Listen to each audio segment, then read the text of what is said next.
5ই August গণ অভ্যুত্থানের পর প্রথমবারের মতো দেখা মিলল বাংলাদেশ ক্রিকেট বোর্ড বিসিবির সাবেক সভাপতি নাজমুল হাসান পাপনের। হ্যাঁ দর্শক, আপনারা ঠিকই দেখছেন।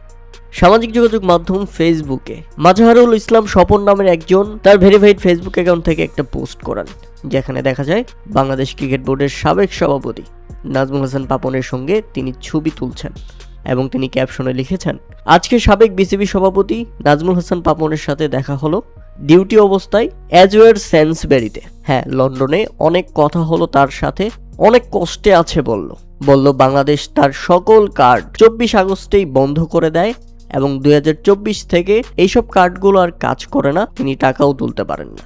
5 বার বাসা চেঞ্জ করে ফেলেছেন ইতিমধ্যে। তিনি এমন একটা এরিয়াতে থাকেন যেখানে কোনো বাংলাদেশি থাকে না। তারপর তিনি একটু মলিন সুরে বললেন, সাকিব অনেক হেল্প করেছে, এখনো মাশরাফির সঙ্গে মাঝে মাঝে কথা হয় তার। তবে তার এমন অবস্থা দেখে বুঝলাম আসলে ক্ষমতা চিরস্থায়ী নয়। তবে যখন বিসিবি সভাপতি ছিল সেই সময় বাংলাদেশ ক্রিকেট দল অনেক ভালো করেছে, শুধু এতটুকুই বলেছেন আমাকে। প্রিয় দর্শক, আপনারা একবার চিন্তা করেছেন প্রকৃতির কি নিষ্ঠুর ব্যবহার?